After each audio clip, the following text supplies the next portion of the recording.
nurse.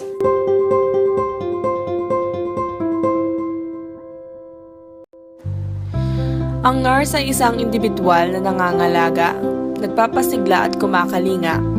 Isang individual na handang mangalaga sa mga may sakit, na pinsala at matatanda na. Nursing in today's world, challenges, issues, and trends.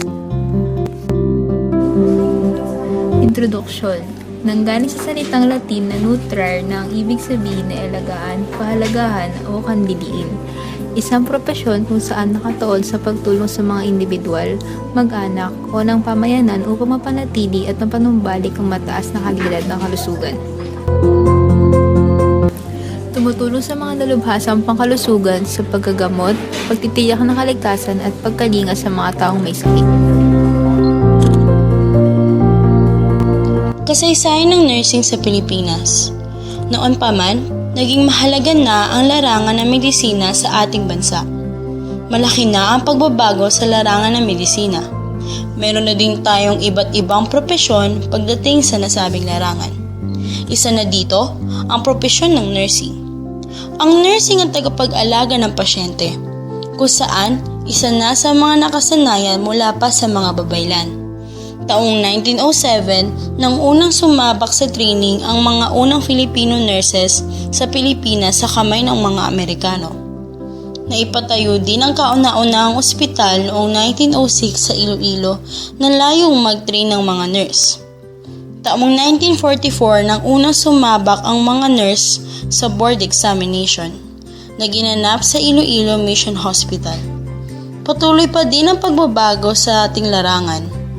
Pero mananatiling nakaukit sa ating kasaysayan ang tunay na abilidad ng Pilipino pagdating sa larangan ng medisina. Rehistro ng wika ng mga nurse. Toxic, madaming gawain. Benign, kaunti ang gawain. VS, vital signs. Cardex, may maliit na chart. 50-50, critical na ang buhay ng pasyente. Code blue, malapit na mamatay ang pasyente. Placebo effect, kunwaring gamot. DNR or do not resuscitate, pag nagagalawin ang pasyente kahit anong mangyari. Blind shot, pagtusok kahit hindi nakikita ang ugat.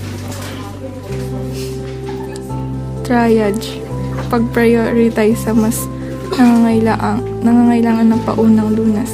Bulge, pumutok ang ugat. OD, isang beses sa isang araw. BT, blood transfusion. Isolate, may nakahawang sakit. Fast drip, pinakamabilis na patak ng swero. KVO o keep vein open, pinakamabagal na patak ng swero. PRN, kapag kailangan lamang. NPO, nothing per orem. RUA, right upper abdominal area. RLA, right lower abdominal area. LUA, left upper abdominal area. LLA, left lower abdominal area. Quadrants. AP, antero-postero. BUA, blood uric acid. BUN, blood urea nitrogen. U over A, urinalysis. UA, uric acid. TID, tricidine. Conclusion. Ang rehistro ay espesyalisadong wika na ginagamit sa partikular na larangan.